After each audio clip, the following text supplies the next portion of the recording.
Conheça agora Michele Bolsonaro, mulher forte e sensível, dedicada à causa das pessoas com deficiência e que estará junto com Jair Bolsonaro trabalhando pelo Brasil.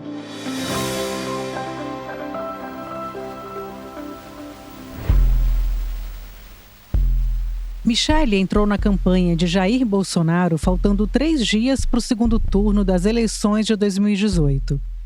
Bolsonaro estava à frente nas pesquisas contra Fernando Haddad do PT entre homens e mulheres, mas a vantagem dele era menor no eleitorado feminino.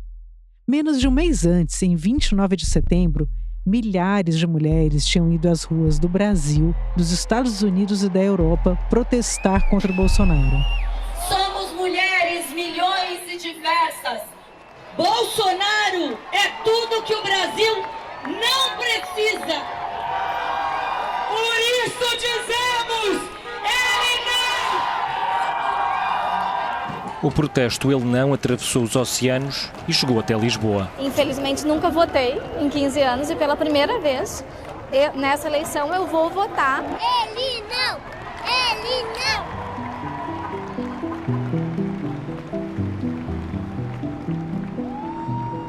A ideia era lembrar às eleitoras o que Bolsonaro pensava e enfatizar suas polêmicas, incluindo a fraquejada, termo que ele usou para se referir ao nascimento da filha que teve com Michele depois de ser pai de 4 homens. Michele então foi à TV dizer que não era nada daquilo. Ela reforçou uma versão que a campanha de Bolsonaro tentava emplacar, de que ele era espontâneo, dizia o que vinha à cabeça, gente como a gente. O Jair, ele tem um brilho no olhar diferenciado, ele é um cara humano, ele é um cara que se preocupa com as pessoas. Ele é muito brincalhão, muito natural, muito dado. Ele é um ser humano maravilhoso. Quem conhece, quem convive, sabe que ele é assim. Então, meu amor, né?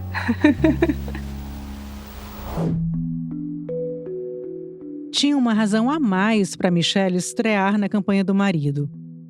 O entorno de Jair Bolsonaro teve notícias de que em grupos de evangélicos no WhatsApp surgiram críticas ao fato de ele ser católico. Questões morais e religiosas ganhavam cada vez mais destaque no debate público. O crescente eleitorado evangélico já era um fator de desequilíbrio no jogo político da nação com o maior número de católicos do mundo. A declaração de apoio de Edir Macedo, líder da Igreja Universal, pouco antes do primeiro turno, tinha dado uma aliviada na reputação de Bolsonaro junto aos evangélicos, mas era preciso mais. Em algumas cenas da propaganda, Michele aparece usando uma camiseta preta com o desenho de uma cruz vazia. Quando a gente fala desse crucifixo, que ele é típico das igrejas evangélicas, que você não tem uma representação nem de santos, é a mesma ideia de Jesus crucificado, são vários símbolos que a Michele vai lá e ela representa muita coisa. Essa é a jornalista Ana Virgínia Balussier. Para entender a importância dos símbolos evangélicos na eleição de 2018, eu resolvi pedir ajuda dela, que sabe tudo do assunto. Então, desci 2 lances de escada e cheguei à redação da Folha de São Paulo, que fica no mesmo prédio do UOL. Pode sim ter essa sinalização de que, olha, Jair não tá quase lá, mas eu sou a auxiliadora dele. Os dias em que Michele Bolsonaro duvidou da própria fé ao ouvir do marido que queria ser presidente da República, decididamente tinham ficado para trás. Agora ela estava no jogo. Michele Bolsonaro contrariou a trajetória convencional de uma ex-primeira-dama. Desde o fim do mandato do marido, ela não sai do noticiário. Da esquerda à direita, há um consenso sobre Michele. Sua imagem não condiz com a de Bolsonaro. Se o ex-presidente é conhecido como um homem intempestivo, que fala o que vem à cabeça quase descontrolado, Michele é reputada como sóbria e enigmática. Por isso, resolvemos mergulhar na história dessa mulher. Queremos entender o trânsito de Michele pelas igrejas evangélicas e por que, depois da atitude inédita de fazer um discurso na posse do presidente da República, ela não cumpriu a expectativa de ser uma primeira-dama com luz própria. Queremos descobrir como Michele de Paula Firmo Reinaldo se tornou Michele Bolsonaro. Eu sou Adriana Negreiros, repórter especial do UOL, e este é Michele, um podcast original UOL Prime. Episódio 2, Êxodo.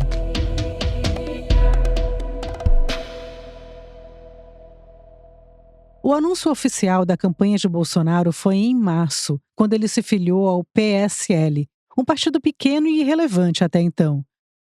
Foi um movimento discreto que já indicava o tom de uma campanha que se apresentava como antissistema.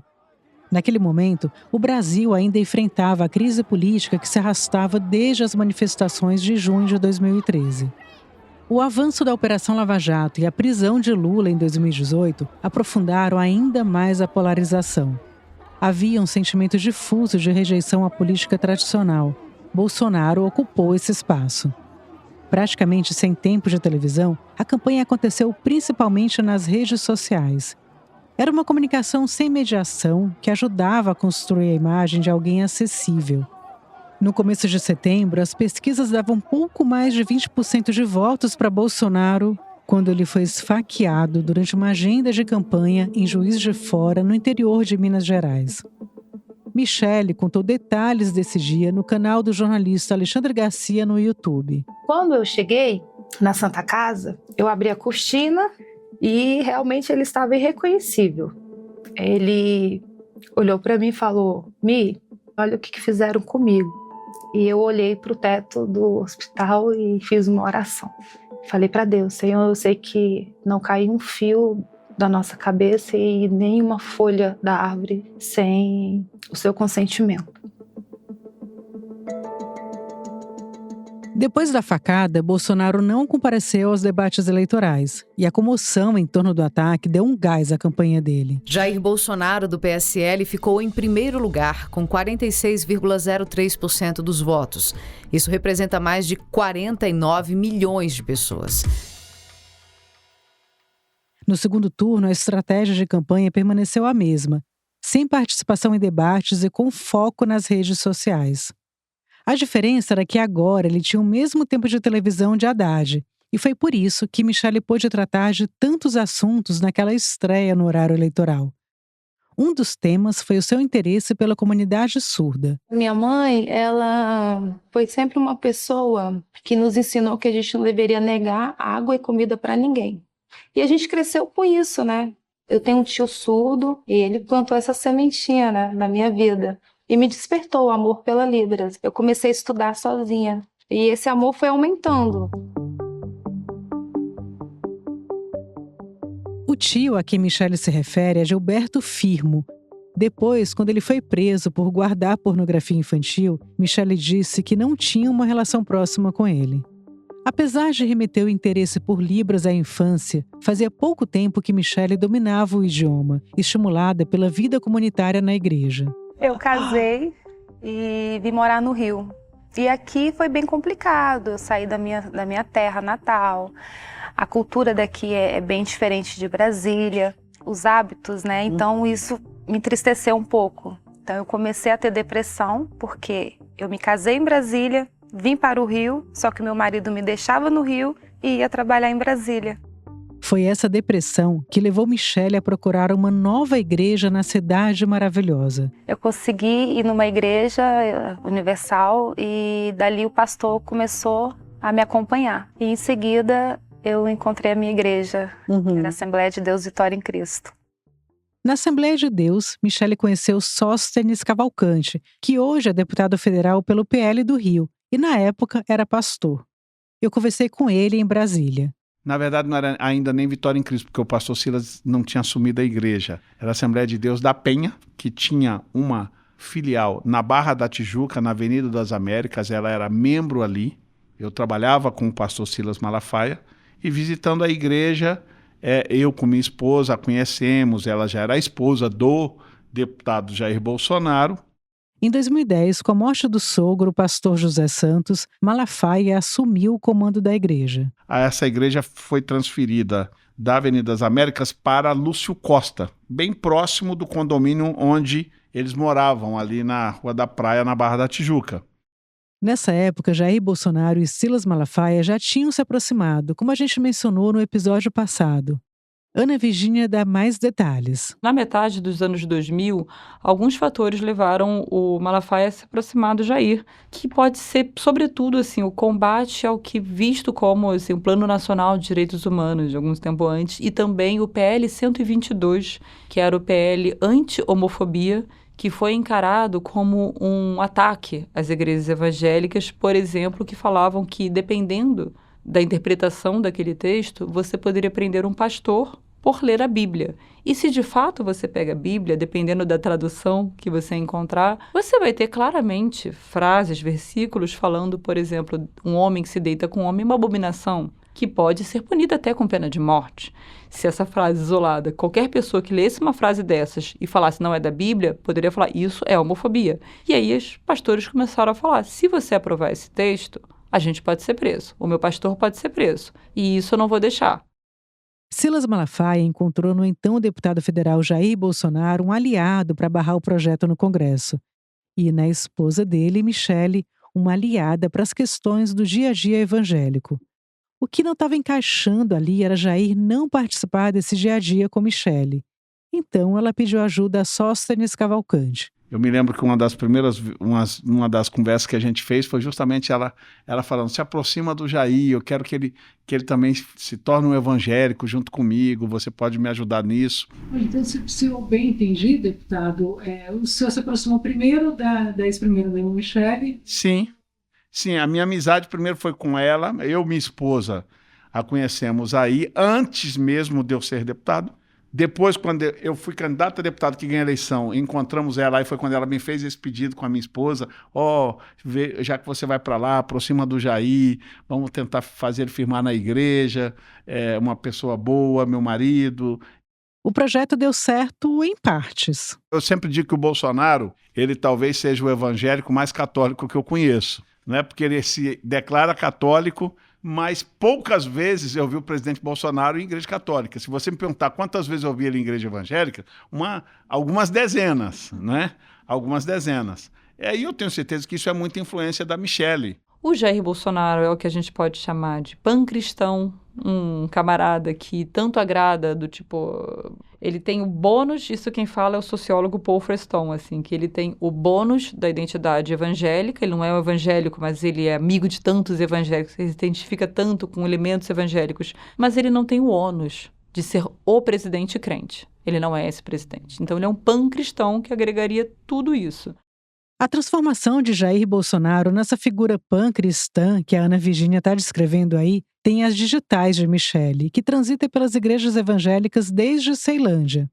Além do aspecto religioso, quando a gente fala de igreja batista, está falando também de construção de rede e mobilidade social.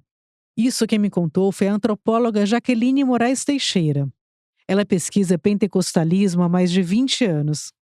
Para Jaqueline, a igreja foi importante na ascensão de Michele desde o começo da carreira, quando ela conseguiu um trabalho na Vinícola Aurora, longe da comunidade pobre onde vivia. O próprio modo como ela chega a trabalhar nessa vinícola já é certamente atravessado por uma série de contatos e de agenciamentos que são possíveis a partir de você estar numa localidade em que você tem uma comunidade de fé que te permite rede.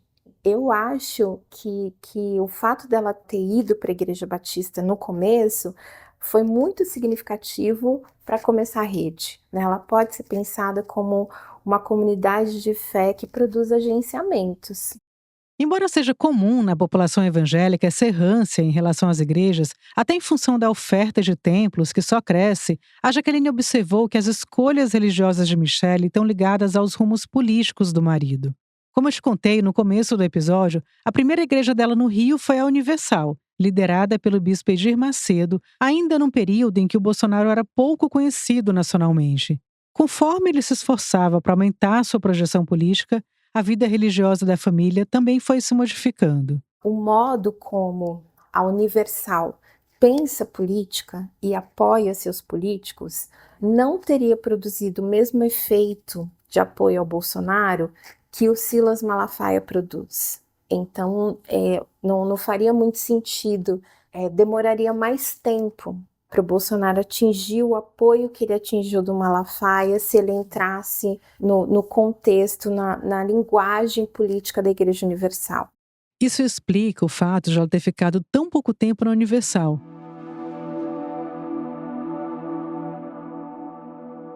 Naquela época, Edir Macedo ainda era próximo a Lula. Em 2010, ele declarou apoio à candidatura de Dilma Rousseff e divulgou uma carta negando que ela fosse favorável ao aborto e ao casamento entre pessoas do mesmo sexo. Já Bolsonaro pensava diferente.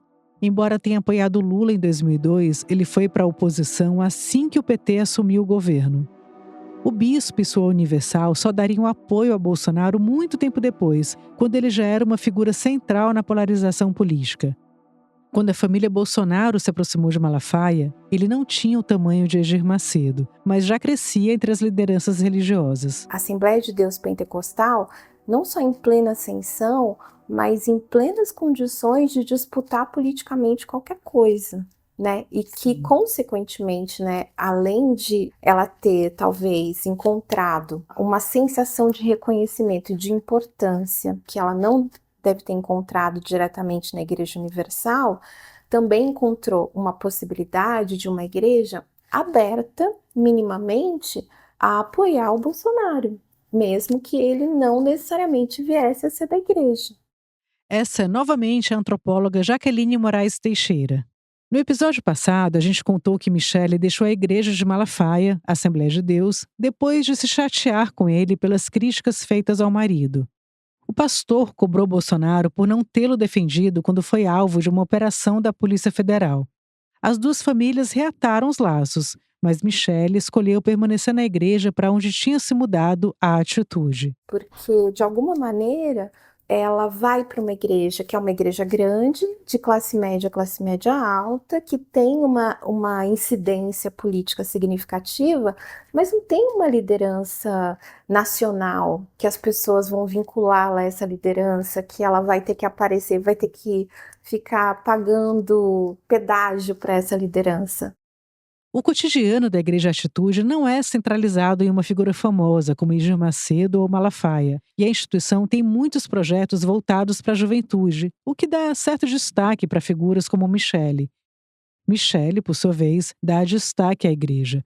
É uma relação mais ganha-ganha. E é claro, não estou dizendo que isso é intencional, vou para lá para acontecer isso, mas é porque é um fluxo mesmo de como as redes estão sendo constituídas. Então, eu fico imaginando que ali ela também consegue encontrar, de alguma maneira, uma configuração importante para respaldar o lugar, né, de ser primeira-dama, mas sem necessariamente, e é isso que eu acho interessante, sem necessariamente estar vincular a figura dela à figura de um grande pastor. Porque se ela tivesse ficado no Malafaia, isso ia acontecer. O Malafaia ia virar o mentor dela. Não tem o né? ônus de estar vinculada a uma figura polêmica como o Malafaia. Exato. Na verdade, as pessoas começam até... A igreja começa até a aparecer mais por causa dela.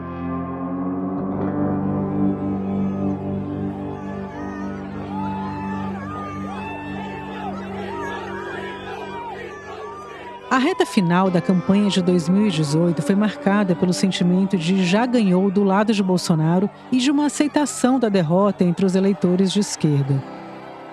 No dia 28 de outubro veio a confirmação.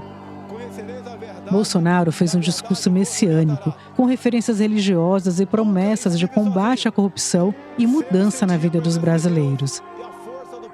Michele permaneceu ao lado dele, mas recuada, com a mão de unhas vermelhas repousada no ombro direito do marido.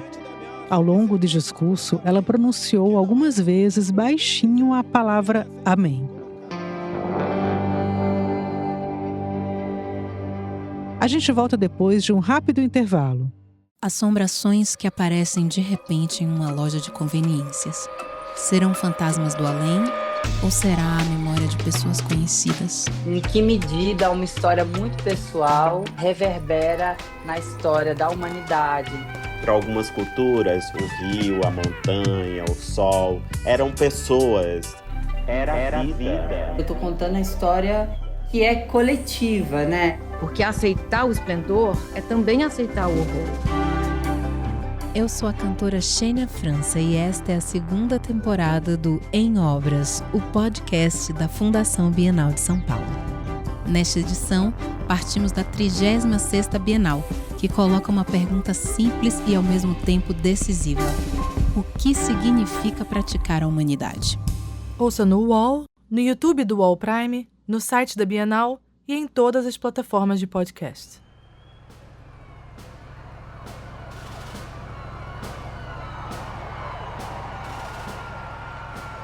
Na tarde de 1º de janeiro de 2019, Michele Bolsonaro surge de pé no tradicional Rolls-Royce conversível da presidência, avançando lentamente pela esplanada dos ministérios em Brasília, sob o forte esquema de segurança que envolveu a cerimônia de posse de seu marido Jair.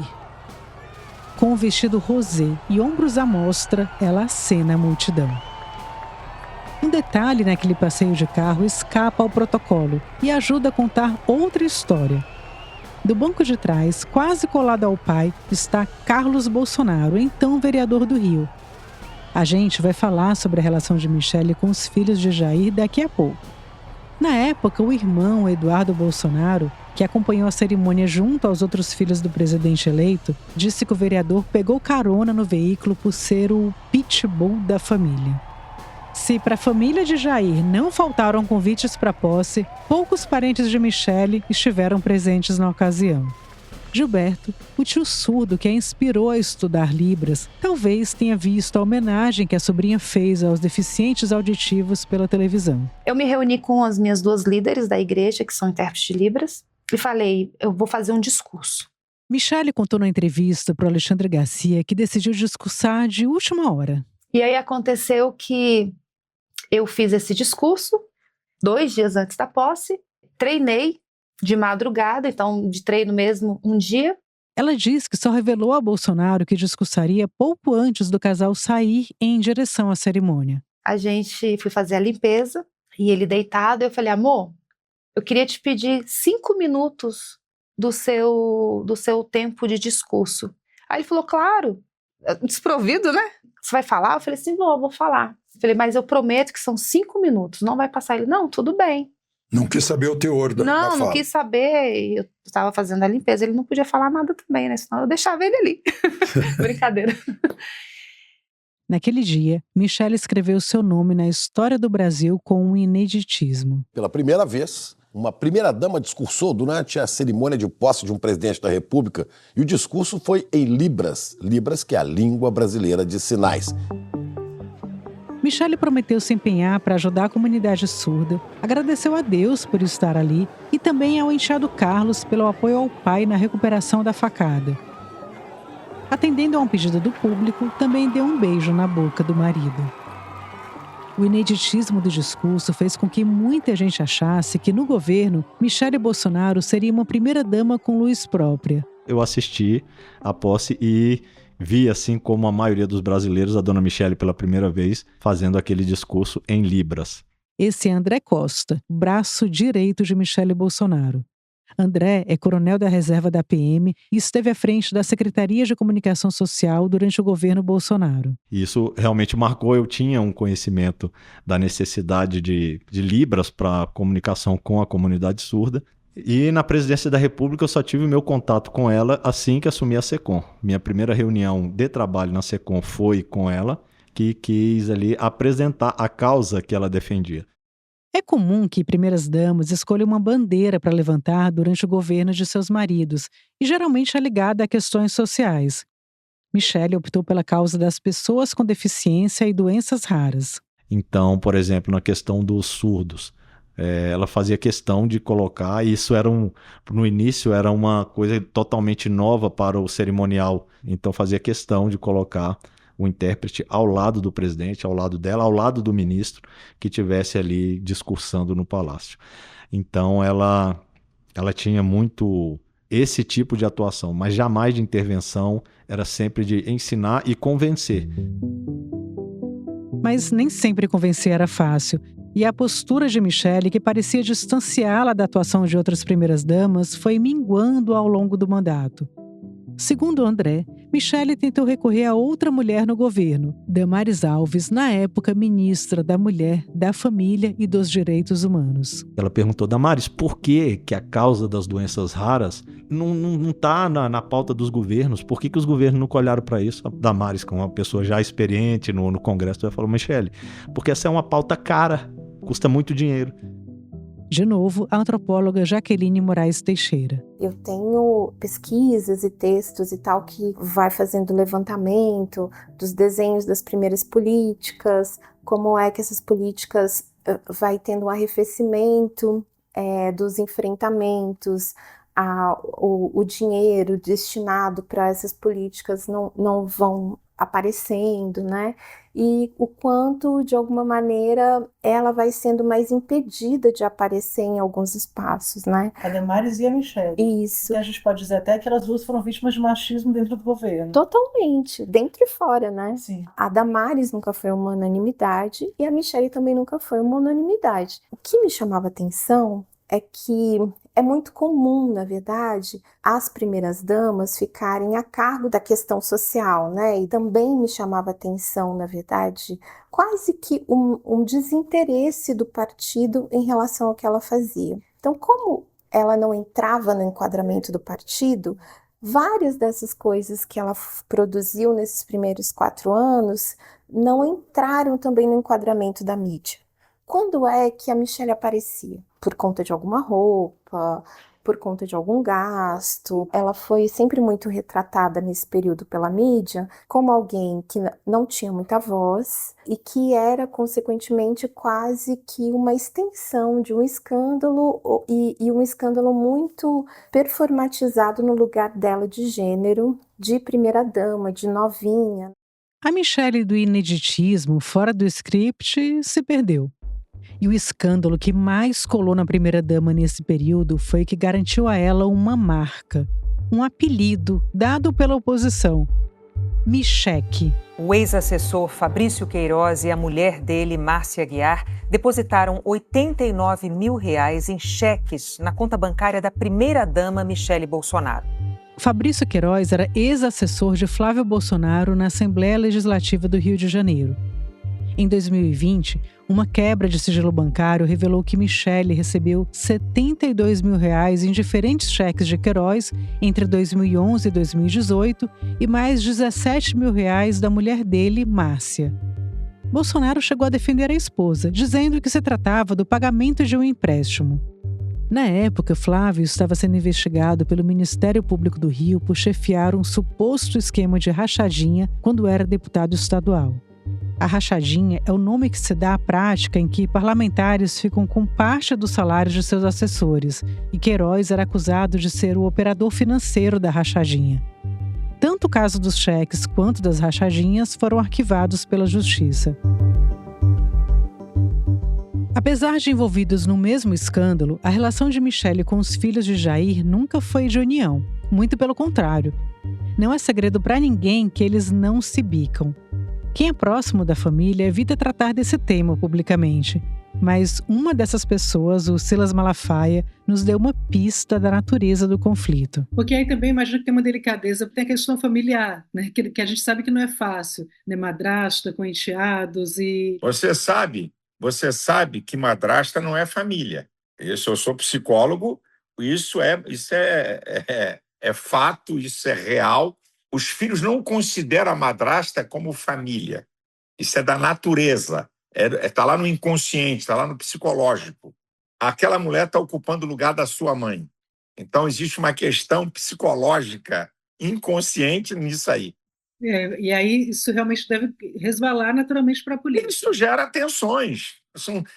São 3 filhos homens, maiores de idade, certo? Isso não é brinquedo, isso gera tensões. Com certeza.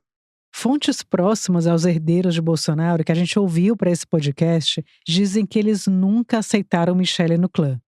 A colunista do UOL, Mariana Sanches, tem essa apuração. Então, até mesmo pelo Flávio e pelo Eduardo, com quem a madrasta sempre teve uma relação menos problemática, ela também sempre foi vista como um oportunista, alguém que não gostava de verdade do Jair, mas do que ele poderia oferecer. Alguém que estaria em busca de uma certa ascensão social e política e que enxergou no capitão essa possibilidade. Eu ouvi de uma fonte muito próxima à família que o Jair se deixou seduzir ali. Eles até usaram, para mim, uma expressão mais chula, que é uma questão do chá da Michelle. O chá que ela serviu ao Jair Bolsonaro e que acabou levando a que ele se apaixonasse e não conseguisse se desvencilhar dela.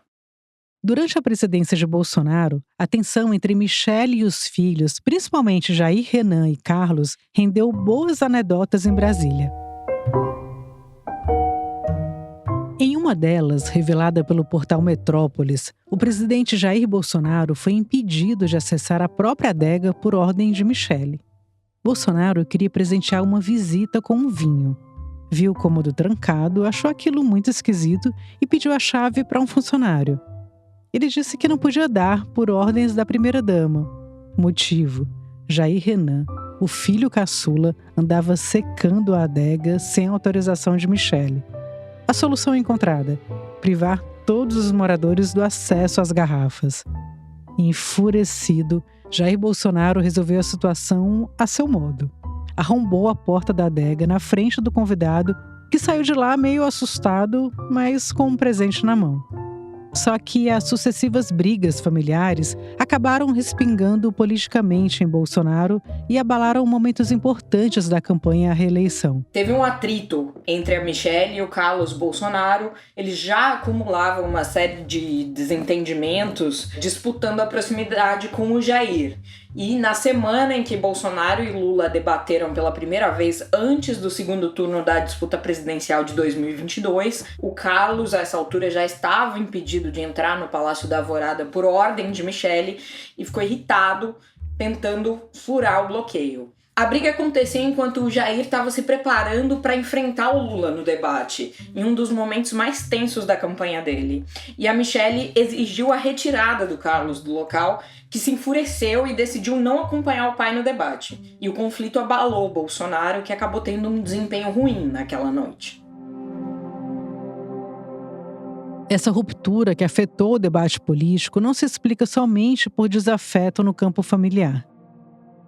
Foi o estopim de algo que estava sendo disfarçado publicamente até então e que tem a ver com uma gradual mudança de postura de Michelle.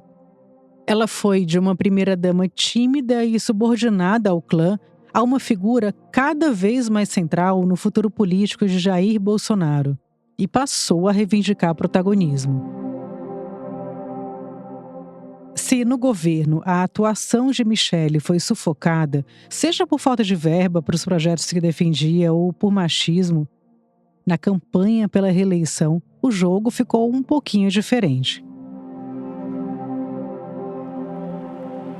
Vamos cantar pro presidente! É o capitão do povo que vai vencer! Domingo, 24 de julho de 2022. Michelle usa um conjunto verde em tecido acetinado, de camisa com mangas bufantes e calça pantalona e uma sandália dourada de salto alto para ir ao Maracanã. Ela não estava lá para ver o Flamengo, seu time de coração. O destino de Michelle nem era o estádio, que naquele dia estava cercado de bandeiras do Brasil, mas sim um Maracanãzinho, a arena coberta que fica ao lado do estádio principal.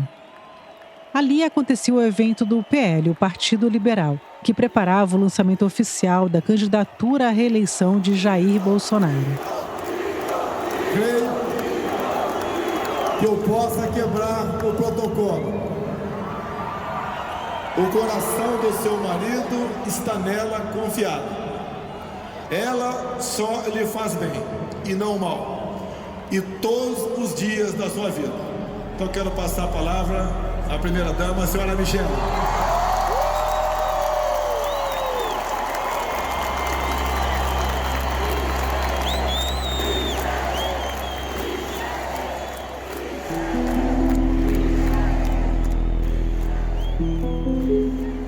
Fisicamente, ela parecia outra pessoa.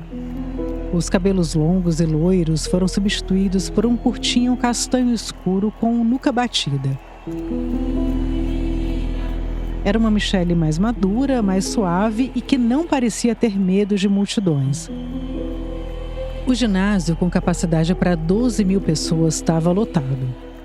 Aquela Michelle não lembrava em quase nada a jovem tímida que, em outubro de 2018, apareceu pela primeira vez na propaganda eleitoral do marido. Ela pegou o microfone.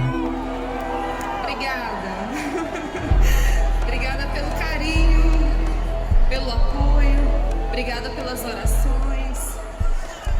Aquela moça estava diferente e deixando muita gente para trás.